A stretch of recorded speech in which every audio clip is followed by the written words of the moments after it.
નમસ્કાર વિદ્યાર્થી મિત્રો, આજે આપણે ધોરણ 12 એસપીસીસીમાં વિભાગ 2માં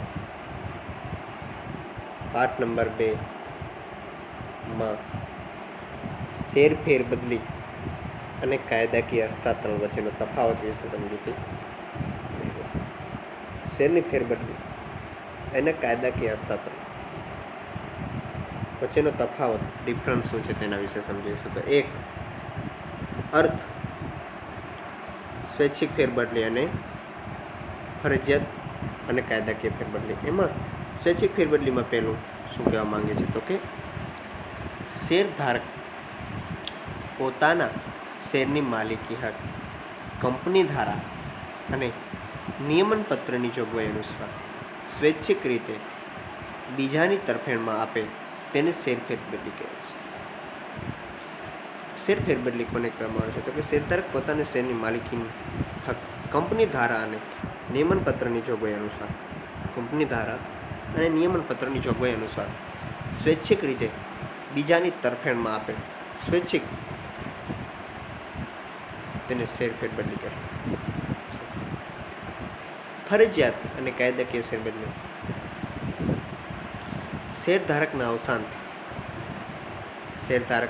અવસાનથી નાદાર જાહેર થવાનું, અસ્થિર મગજનો જાહેર થવાનું કારણે કાયદાની પ્રક્રિયા મુજબ આપોઆપ થતી ફેરબદલીને ફરજિયાત ફેરબદલી કે કાયદાકીય હસ્તાંતરણ કહેવામાં આવે. ફરજિયાત અને કાયદાકીય હસ્તાંતરણ કહેવામાં આવે છે. 2. સંજોગો. આ સ્વૈચ્છિક ફેરબદલી હોવાના કારણે શેરધારક જ્યારે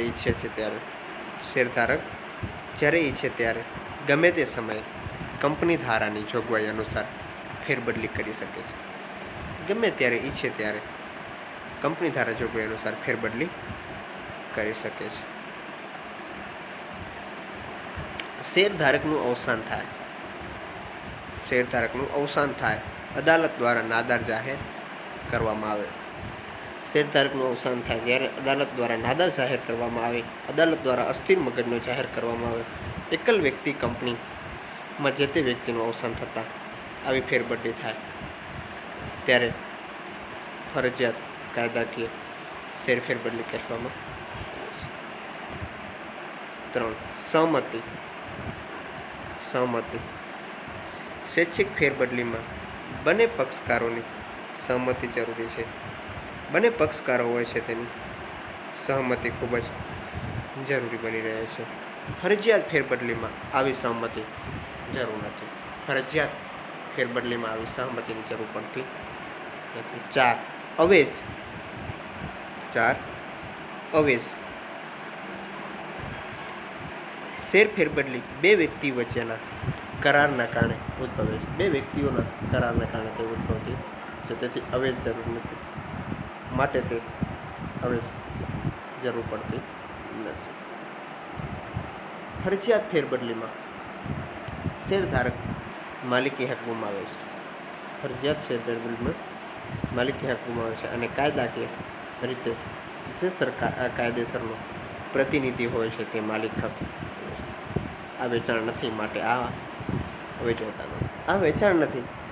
આવા પ્રકારના અવેજ હોતા નથી. 5. Stamp duty. સ્વૈચ્છિક ફેરબદલીમાં વર્તમાન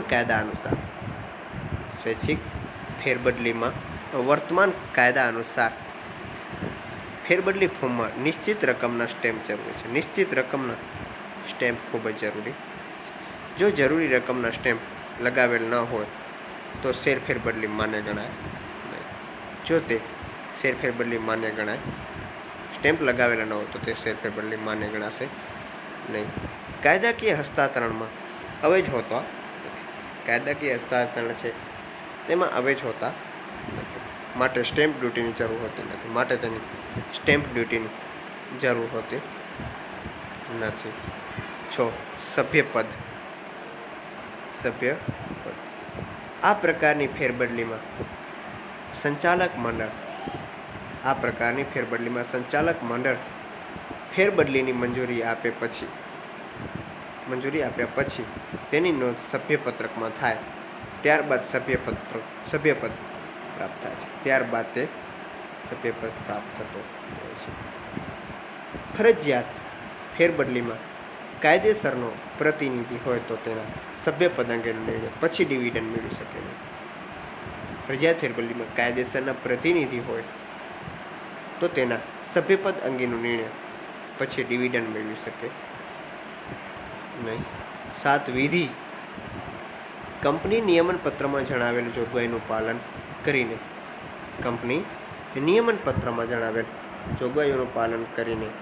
શેર બદલીની વિધિ પૂરી થયા બાદ સંચાલક મંડળની મંજૂરી મેળવવામાં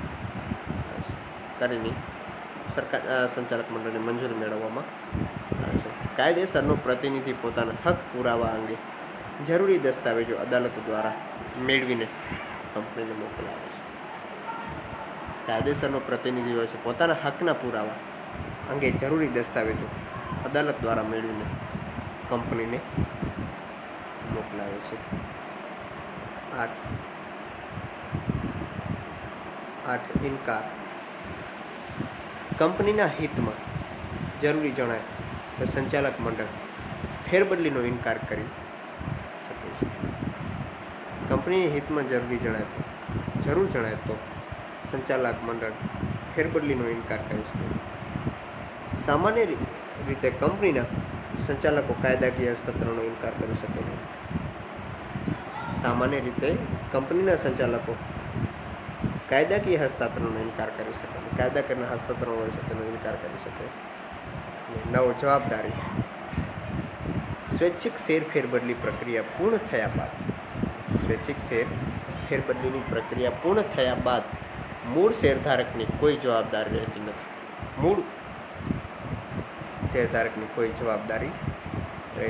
જે કાયદેસરનો પ્રતિનિધિ હોય તેની વ્યક્તિગત જવાબદારી ઊભી થતી નથી.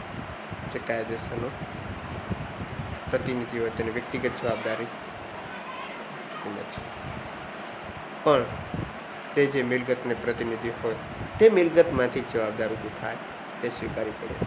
માટે તેની જે મિલકતમાં જે ઊભી થાય તે સ્વીકારવી પડે છે. 10. ટ્રિબ્યુનલમાં જવાનો હક. જો કંપની ફેરબદલીનો વ્યાજબી કારણ વગર ઇનકાર કરે તો શેરધારક ટ્રિબ્યુનલમાં જવાનો હક છે. જો કંપની ફેરબદલીનો વ્યાજબી કારણ વગર ઇનકાર કરે તો શેરધારકને ટ્રિબ્યુનલમાં જવાનો હક છે. ફરજિયાત ફેરબદલીમાં ટ્રિબ્યુનલમાં જવાનો પ્રશ્ન ઊભો થતો. ફરજિયાતમાં એ પ્રશ્ન ઊભો થતો કારણ કે કંપની આવી ફેરબદલીનો ઇનકાર કરી શકે નહીં. માટે કંપની આવી ફેરબદલીનો ઇનકાર કરી શકશે નહીં. પાઠ 2 અહીંયા આપણે સમાપ્ત કરીશું.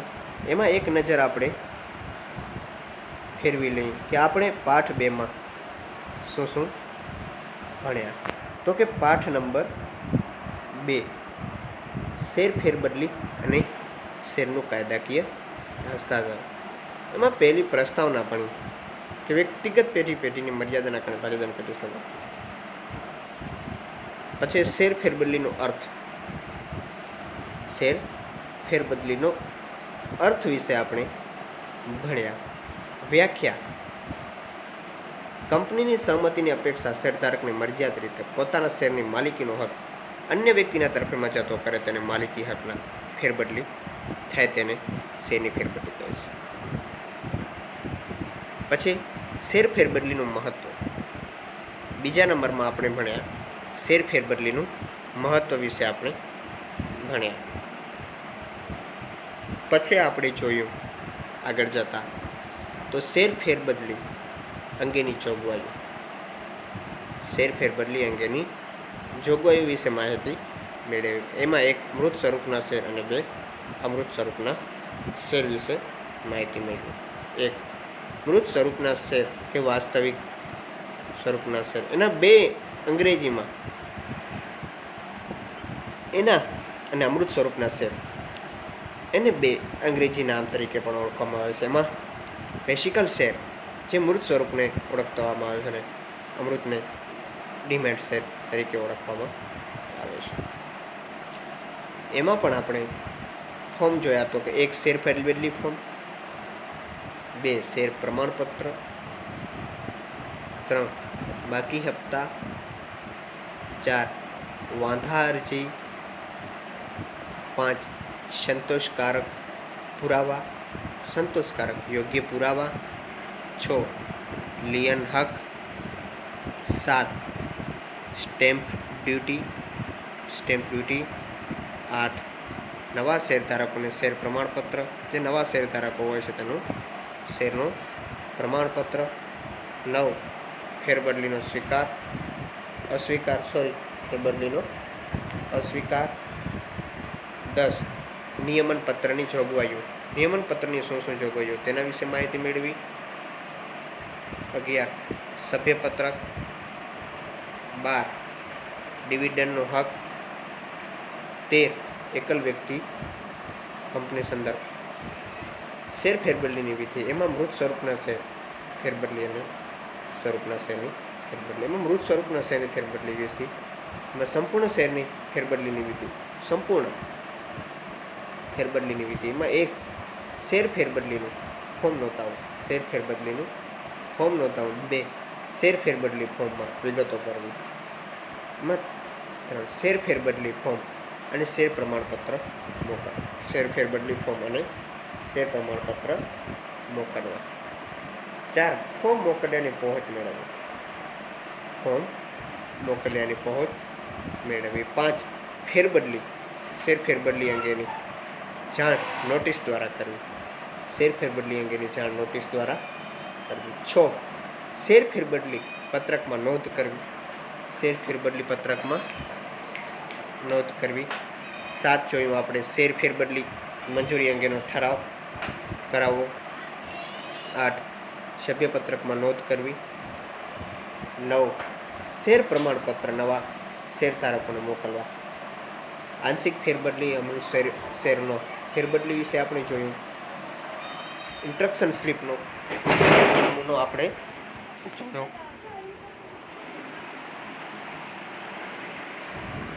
એમાં આપણે શેર ફેરબદલી અંગેની સેક્રેટરીની ફરજો વિશે માહિતી મેળવી. 1 શેર ફેરબદલી ફોર્મની ચકાસણી. માં કઈ ફરજો છે તો કે ફેરબદલી ફોર્મની ચકાસણી, 2 સ્ટેમ્પ અને ફી, 3 સાક્ષીની સહી, 4 શેર ફેરબદલીની પહોંચ, 5 સંચાલક મંડળનો ઠરાવ, 6 શેર ફેરબદલી પત્રકમાં જરૂરી નોંધ, 7 સભ્યપત્રકમાં નોંધ. વિદ્યાર્થી મિત્રો, આ હું તમને પુનરાવર્તન કરાવી રહ્યો છું. 8 શેર ફેરબદલી મંજૂરીની નોટિસ મોકલવી, 9 નવા શેર પ્રમાણપત્ર તૈયાર કરવા, 10 નવા શેરધારકોનું પ્રમાણપત્ર આપવું, 11 નિયમન પત્રની જોગવાઈઓનું પાલન. હવે શેરનું કાયદાકીય હસ્તાંતરણ, ફરજિયાત હસ્તાંતરણ કેવી રીતે થાય તો તેમાં આપણે અર્થ જોયો કે નાદાર અસ્થિર મગજનું જાહેર થાય તો શેરના કાયદાકીય હસ્તાંતરણ અંગેના સંજોગો. 1 શેર હોલ્ડરે વસિયતનામું ન કર્યું હોય અને કાયદેસરનો વારસદાર હોય તો, 2 શેર હોલ્ડરે વસિયતનામું કર્યું હોય અને વારસદાર ન હોય તો, 3 શેરધારક નાદાર જાહેર થાય ત્યારે, 4 શેરધારક અસ્થિર મગજનું જાહેર થાય ત્યારે, જ્યારે શેરધારક અસ્થિર મગજનું જાહેર થાય ત્યારે, 5 એકલ વ્યક્તિની કંપનીમાં જે તે વ્યક્તિનું મૃત્યુ થાય છે. એકલ વ્યક્તિ કંપની હોય છે તેમાં જે તે વ્યક્તિનું મૃત્યુ થાય પછી શેરની ફરજિયાત ફેરબદલીની વિધિ. 2.7 શેરની ફરજિયાત ફેરબદલીની વિધિમાં 1 કંપનીને જાણ કરવી, એમાં એ અવસાન અંગેની જાણ, કંપનીને જાણ કરવી અને એમાં અવસાન અંગેની જાણ. 2 નાદારી અંગેની જાણ. C અસ્થિર મગજ અંગે જાણ. 2 માલિકી હકની ખરાઈ કરવી. 3 કંપની દ્વારા નોટિસ. 4 સંચાલક મંડળનો ઠરાવ. 5 નવું પ્રમાણપત્ર આપી સભ્યપત્રકમાં નોંધ. એમાં અર્થ શૈક્ષિક ફેરબદલી અને કાયદાકીય અર્થની અર્થ જોયું, સંજોગો જોયા, સહમતિ જોયું. હવે સ્ટેમ્પ ડ્યુટી વિશે માહિતી અમે, સભ્યપત્રક, વિધિ, ઇનકાર, જવાબદારી, ટ્રિબ્યુનલમાં જવાનો હક. હવે વિદ્યાર્થી મિત્રો આપણે એનો સ્વાધ્યાય જોઈ લઈએ. તો પહેલો પ્રશ્ન તમારે લખવાનો છે, યોગ્ય વિકલ્પ પસંદ આપી જવાબ આપો. એકમાં કેવા આખા લખવાના છે બધા. ટૂંકમાં જવાબ આપો. એમાં પહેલું લખવાનું છે, બીજો, ચોથો, છઠ્ઠો ડિપોઝિટરી પાર્ટિસિપેશન તરીકે કઈ સંસ્થા કામ, આઠમો અને નવમો. મુદ્દાસર જવાબ આપવામાં એકલ વ્યક્તિ કંપનીના સંદર્ભમાં શેર ફેરબદલીની જોગવાઈઓ વિશે માહિતી જણાવવાની છે. ડીમેટ ખાતા શેર ક્યારે જમા થાય 3 એના વિશે માહિતી મેળવવાની છે. મૃત સ્વરૂપના શેર અને મૃત સ્વરૂપના શેર કોને કહેવાય અને ભય સ્થાનો કયા છે. 6 અને 7 ફરજિયાત અને 8 શેર પ્રમાણપત્રમાં કઈ બાબતો જણાવવામાં આવે છે. 5 યોગ્ય વિસ્તારપૂર્વક જવાબ આપો. શેર ફેરબદલીનું મહત્વ, મૃત સ્વરૂપના શેરની ફેરબદલીની વિધિઓ, સંપૂર્ણ શેર ફેરબદલીની વિધિઓ, આંશિક શેર ફેરબદલીની વિધિ, ફરજિયાત ફેરબદલીની વિધિ.